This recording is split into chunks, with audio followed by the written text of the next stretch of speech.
Sejam todas, todos e todes muito bem-vindos ao meu espaço, a esse momento de compartilhamento do meu projeto de pesquisa do edital Prêmio Nelson Seixas 2021, que tem como título Das Origens ao Contemporâneo, a trajetória do corpo negro no teatro riopretense. Essa pesquisa que eu desenvolvi para o edital, ela é um recorte de estudos que eu venho realizando desde 2020 a respeito do teatro negro no Brasil, seus corpos, seus protagonismos, né? Desde o teatro experimental do negro até hoje. E eu decidi compartilhar, investigar, estudar, conhecer um pouco mais, mesmo que em pequenas doses, essa trajetória dos corpos negros no teatro riopretense. Então eu estou muito feliz de poder compartilhar com vocês e desde já quero agradecer a todas, todos e todes que se disponibilizaram a conversar comigo, a responder, estar comigo e contar um pouco dessa sua trajetória. Bom, vamos começar das origens, né? A minha pesquisa, ela nasce assim como nasce, né, o teatro na minha vida. A minha pesquisa, ela começa em 1955 com o GTR, ano de fundação do Grupo Teatral Riopretense. E por que eu falo que está ligado à minha trajetória teatral? Porque meu pai, Laerte Cunha, foi um dos fundadores, cofundadores do GTR em 1955. E de lá para cá, né, um grupo que ainda está na ativa há mais de 60 anos, veio trilhando na sua trajetória e dentro dele, por 25 anos, meu pai fez parte. Começou enquanto ator, né, fazendo teatro, um teatro de repertório, um teatro de resistência nos anos duros da ditadura, mas sempre com o propósito de que a arte, né, pudesse ser um instrumento de comunicação e de combate ao racismo. E por que está ligado também à minha vida? Porque eu fiz a minha primeira aparição, a minha iniciação teatral aos 6 meses de idade dentro do GTR. Vou falar um pouquinho mais para vocês sobre. Então esse corpo protagonista, essa trajetória do meu pai começa em 55 com o espetáculo Um Cravo na Lapela e depois, né, ano a ano o GTR tinha essa tradição de a cada ano ou no máximo 2 anos montar um espetáculo. E como eu disse anteriormente, em 66 eles montam, o GTR monta Os Ossos do Barão, com meu pai protagonizando esse espetáculo, sendo o Barão, e eles precisavam de um bebê em cena, que seria o neto do Barão, e aí eu tinha por volta de 6 meses, em torno disso, foi quando então eu fui pela primeira vez, estive, né, num palco teatral, então fazendo o neto do Barão nos Ossos do Barão. E assim seguiu, meu pai sempre atuando, fazendo espetáculos já nos anos 70, né? Os espetáculos de resistência, os espetáculos da Arena Conta Zumbi, Arena Conta Castro Alves, e também aonde a minha trajetória enquanto corpo negro está fundida, está junto com o do GTR, quando em 73, eu ainda tinha de 7 para 8 anos, eu participei de um espetáculo chamado Capital Federal e que meu pai, além de ser ator, ele dirigiu. Foi a primeira direção dele dentro do GTR. E a partir disso, foi quando eu já me entendia por gente e quis, né, participar, e estive em cena fazendo um carregador de malas do Grande Hotel da Capital Federal. Então isso em 73, meu pai atuou e dirigiu a Capital Federal. E eu me lembro, assim, do meu orgulho de estar em cena, mesmo fazendo um que a gente chama de chausseur, um carregador de malas, né? De poder estar em cena com meu pai, fazendo parte da Rua do Ouvidor. E o quanto ele também se sentiu feliz, né? Por eu estar. E, assim, era uma questão muito...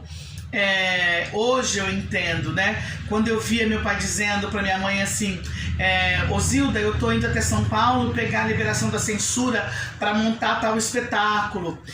Dele contar que estava lá e a censura chegou, censor chegou e interditou o espetáculo, e que vinha censor, enfim. Ou seja, essa trajetória, não só, né, desse corpo negro, mas também o quanto se resistiu, teve que se resistir para se manter fazendo teatro, né, aqui no interior.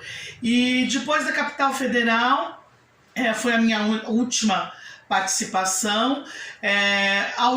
Quando o GTR completou 20 anos de carreira, eles montaram um espetáculo muito importante chamado Em Família, se não me engano, o Duvaldo Viana Filho, e aonde meu pai protagonizou também. Então, meu pai tem uma história de muito protagonismo dentro do GTR, né? Uma questão que mesmo lá nos idos dos anos 50, 60, devia ser muito difícil, mas ainda eles tinham essa estrutura dentro. Meu pai protagonizou vários espetáculos, né? E dirigiu.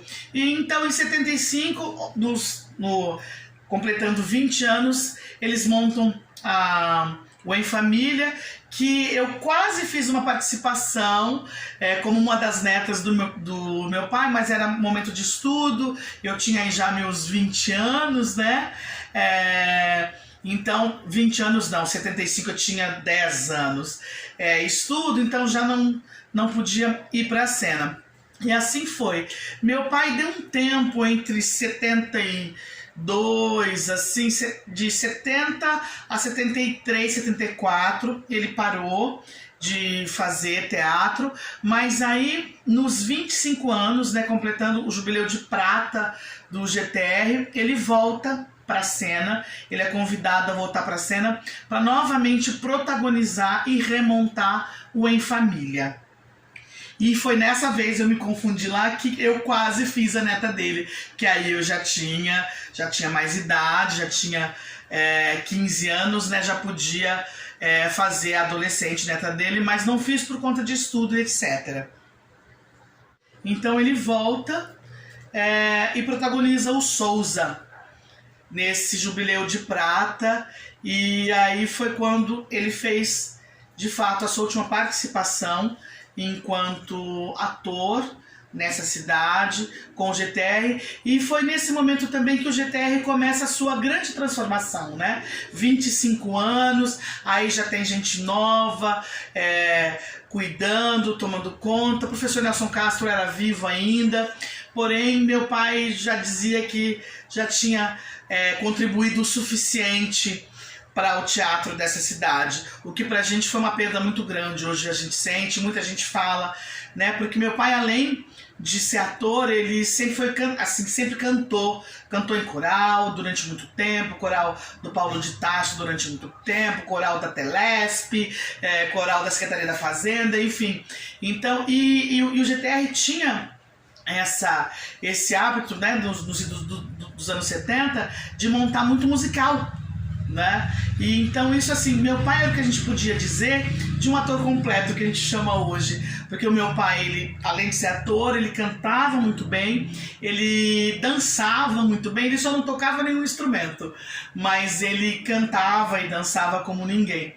Então, e quando ele disse, a minha contribuição já foi dada, isso já em 75, início dos anos 80, foi uma perda muito grande. E já no meio para os idos dos anos 80 é quando começa a minha trajetória independente enquanto atriz.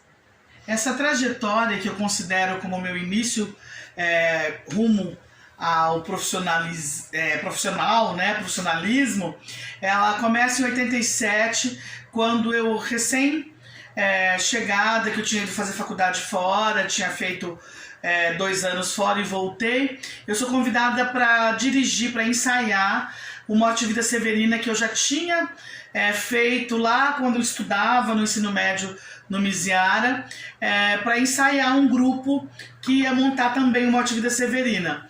A gente faz essa montagem, esse elenco se dá muito bem e são pessoas que também querem começar a fazer teatro, e aí eu os convido no ano seguinte a fazer um outro trabalho, além do Morte e Vida Severina. E a partir daí a gente funda o VVV, Veredas Veritas Vitae, que foi um grupo que eu dirigi durante 8 anos, participando das mostras, dos festivais, do Festival Nacional que a gente tinha de teatro aqui em Rio Preto, antes de ser o FIT, e que eu considero o meu início, a minha trajetória inicial no teatro de Rio Preto. E concomitantemente, em 89, eu fui comecei a fazer parte do Azul Celeste com Jorge Vermelho, fiz parte durante 10 anos, sempre trabalhando com espetáculos e personagens muito que foram marcantes na minha vida, mas eu não vou falar muito mais não, porque eu quero que os meus convidados, os meus parceiros de cena venham e tragam essa voz, essa sua história. Então eu vou parando por aqui, mas eu volto já no final para concluir um pouquinho mais disso.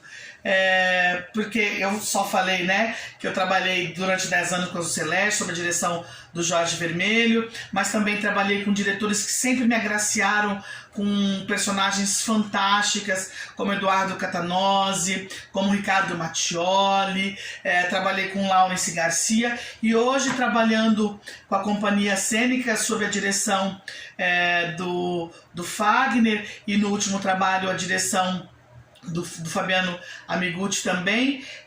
Eu posso dizer que a minha trajetória enquanto corpo negro foi de bastante luta, tem sido, está, né? Mas que ela me permitiu, enquanto uma mulher negra, artista, pudesse, através da arte, ir tomando consciência desse protagonismo tão necessário que se faz dos corpos negros na arte, no país e na cidade. E então convido novamente vocês a ouvir esses maravilhosos que vão vir contar um pouco da sua trajetória também. E a gente se encontra já. Vamos lá?